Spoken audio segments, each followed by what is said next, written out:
안녕하세요. 스님, 저는 맞벌이를 하면서도 집안일은 거의 제가 합니다.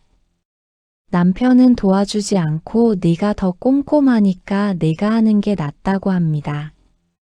이 말 들으면 너무 화가 나고 일상이 불평등하다고 느껴져요. 어떻게 이 마음을 다뤄야 할까요?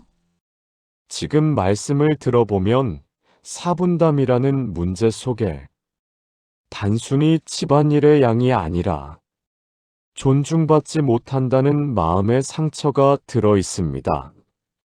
첫째, 상대가 집안일을 하지 않는 것보다 그 문제를 말했을 때 돌아오는 반응에서 더 많이 상처받으신 것 같습니다. 네가 잘하니까 네가 해라는 말은 칭찬이 아니라 회피입니다. 상대는 부담을 덜고 싶어서 한 말일 텐데 그 말이 당신에게는 너는 해도 되고 나는 안 해도 되는 사람이라는 느낌을 남기죠. 둘째, 사람은 자신의 기준을 중심으로 세상을 바라봅니다. 당신은 효율과 책임감을 기준으로 보기 때문에 집안일이 보이면 움직입니다. 반면 상대는 지금 아니어도 된다. 나중에 하면 된다. 이런 기준이 강할 수 있습니다. 이 차이를 무심함이라고 단정하면 상대는 방어하고 당신은 서운해지고 관계는 멀어집니다. 셋째, 상대에게 왜 안 하느냐고 묻기 전에 정확히 내가 원하는 바를 먼저 정리해야 합니다.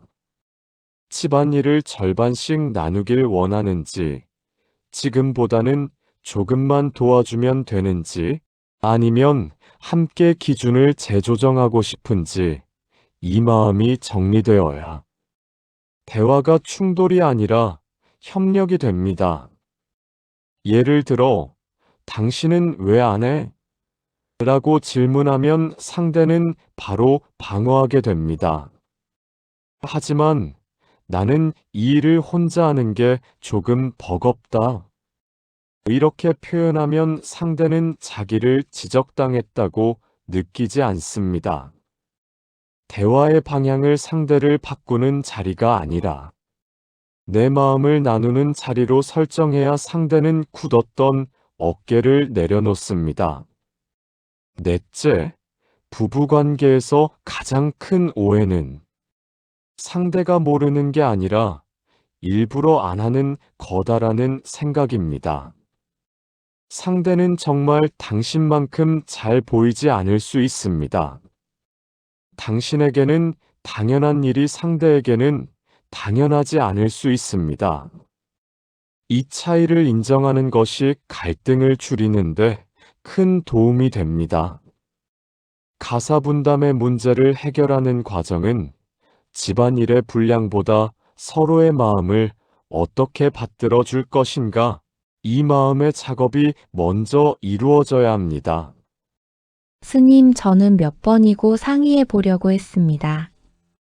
하지만 이야기만 꺼내면 또 잔소리내라고 하면서 상대가 아예 대화를 차단합니다. 대화하려고 하면 싸우게 되고 대화하지 않자니 제가 속이 타들어갑니다. 이럴 때는 어떻게 해야 할까요? 대화가 막히는 이유는 상대가 당신의 말을 듣기 싫어서가 아니라 그 대화가 자신을 부족한 사람처럼 느끼게 만들기 때문입니다. 첫째, 상대는 대화에서 내가 틀렸다, 내가 부족하다, 나는 제대로 못하고 있다, 이렇게 해석될까봐 두려운 겁니다. 이 두려움이 대화를 막아버립니다. 둘째, 우리는 종종 상대의 행동을 바꾸기 위해 대화를 시도합니다. 그러다 보니 대화는 너는 왜 그랬어? 이렇게 하면 안 돼.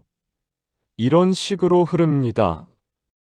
이 뉘앙스가 강해질수록 상대는 방어 모드로 올라갑니다. 예를 들어, 당신이 우리 이 문제 좀 이야기해 보자라고 하면 상대는 이미 내가 혼나는 자리구나라고 느낍니다. 대화를 시작하기도 전에 마음의 문이 닫혀버립니다. 셋째, 대화를 재구성해야 합니다. 대화의 목적을 상대를 설득하는 자리가 아니라 서로의 입장을 확인하는 자리로 바꾸면 상대는 부담을 느끼지 않습니다. 말의 첫 문장부터 달라져야 합니다. 내가 화난 이유를 말해줄게 이렇게 시작하면 상대는 굳어지고 나는 이런 점이 힘들어 이렇게 시작하면 상대는 듣습니다. 넷째, 상대를 바꾸기 위한 대화는 상대를 힘들게 하지만 관계를 살리기 위한 대화는 상대의 겁을 풀어줍니다. 상대의 긴장이 풀리는 순간 막혀있던 말문이 열립니다. 말을 잘하는 게 중요한 게 아니라 말이 들어갈 수 있는 심리적 공간을 먼저 만드는 것이 우선입니다. 스님, 저는 사실 남편이 밉습니다. 집안일을 돕지 않아 미운 게 아니라 제가 힘들어도 모르는 척하는 게 미워요. 내가 이렇게까지 버티고 있는데 왜 아무것도 눈치 못 챌까요? 미움의 본질은 상대가 나에게 해준 것이 없어서 생기는 것이 아니라 내 고통을 알아주지 않는 것 같아서 생깁니다. 첫째, 상대는 몰라서 모르는 것입니다. 일부러 외면하는 것이 아니라 정말 당신이 느끼는 피로와 압박이 자기 감각으로는 와닿지 않는 것입니다. 사람은 자신이 경험해 보지 않은 고통에는 대체로 둔감합니다. 둘째, 상대가 눈치를 못 채는 것이 상대의 무능이 아니라 그 사람의 감정 처리 방식일 수 있습니다. 감정에 민감한 사람은 다른 사람의 힘듦을 빨리 알아채지만 감정에 둔감한 사람은 자기 감정도 겨우 처리합니다. 그래서 타인의 감정에는 더 느리게 반응합니다. 예를 들어 어떤 사람은 당신이 힘들어 보이면 바로 다가가 물어보지만 어떤 사람은 당신이 무너져 앉아 있을 때까지도 그 사인을 읽지 못합니다.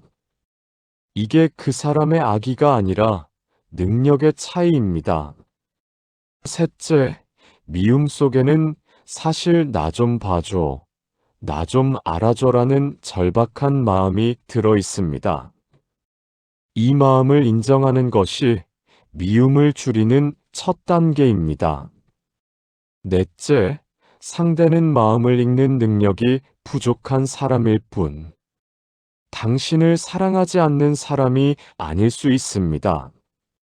사랑과 감정 읽기의 능력은 전혀 다른 문제입니다. 상대를 미워하기보다 이 사람은 이런 부분에 서툴구나. 이렇게 바라보면 그동안 쌓였던 답답함이 조금씩 풀리기 시작합니다. 미움은 상대를 바꿔 없앨 수 있는 게 아니라 내가 그 미움을 바라보는 관점을 바꿀 때 서서히 해소됩니다. 스님, 저는 도저히 더는 참을 수 없을 것 같습니다. 매일 집안일하고 아이 돌보고 직장 다니고 하루에 제 시간이 10분도 없습니다.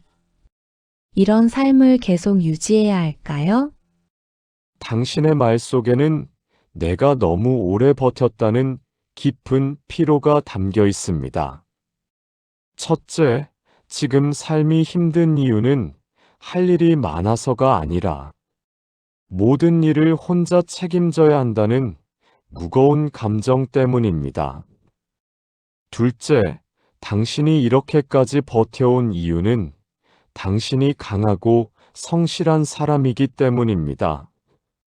강한 사람은 책임을 잘 지고 책임을 잘 지는 사람은 버티다가 결국 무너집니다.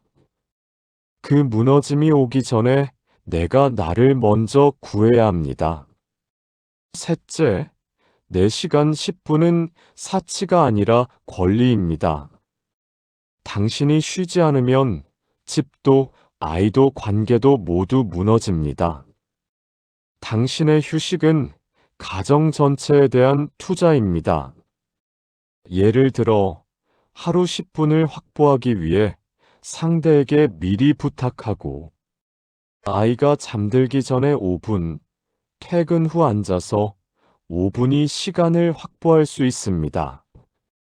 20분이 삶을 바꿉니다. 넷째, 당신이 지쳐 있다는 사실을 상대에게 솔직히 보여줘야 합니다. 지친 사람이 억지로 괜찮은 척하는 순간 상대는 그 고통을 보지 못합니다. 당신이 지쳐 있다는 사실을 있는 그대로 드러내는 것이 관계 회복의 시작입니다. 당신의 피로는 약함이 아니라 너무 많은 책임을 짊어진 사람이 당연히 느끼는 감정입니다. 그 감정을 부끄러워할 필요가 없습니다.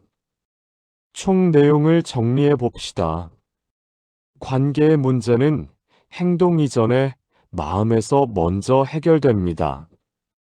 육아와 가사 문제는 겉으로 보면 일의 양의 문제처럼 보이지만 그 깊은 뿌리는 기대, 인정, 존중, 상처입니다. 첫째, 상대가 나를 이해하길 바라면 고통이 커집니다. 기대가 높을수록 상대는 부담을 느끼고 관계는 불화로 가기 쉽습니다. 둘째, 내가 먼저 마음을 열면 상대의 마음도 따라 열립니다. 마음은 에너지라서 상대가 내 분위기를 그대로 받습니다. 내가 초조하면 상대도 초조하고 내가 안정되면 상대도 안정을 느낍니다. 셋째, 부부는 할당된 역할을 수행하는 관계가 아니라 서로의 부족함을 채워주는 관계입니다. 완벽한 둘이 만나 가정을 이루는 게 아니라 서툰 둘이 만나 천천히 배우며 살아가는 것입니다. 넷째, 관계를 유지하는 힘은 상대를 바꾸는 힘이 아니라 내가 나를 바라보는 힘입니다. 내 마음이 불편하면 상대의 말이 칼처럼 들리고 내 마음이 고요하면 그 말이 그냥 바람처럼 들립니다. 다섯째, 분담의 공평함은 가사양을 반반 나누는 게 아니라 서로의 삶을 존중하는 마음입니다. 상대가 20을 하고 내가 80을 해도 그 과정에 존중이 있다면 관계는 무너지지 않습니다. 반대로 상대가 50을 하고 내가 50을 해도 그 안에 불만이 있다면 관계는 흔들립니다. 여섯째, 육아와 가사라는 틀 속에서 나를 잃어버리지 마십시오. 내가 나를 잃으면 가정도 의미가 없어집니다.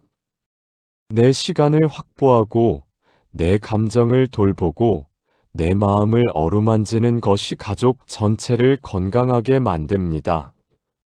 가장 중요한 깨달음은 이것입니다.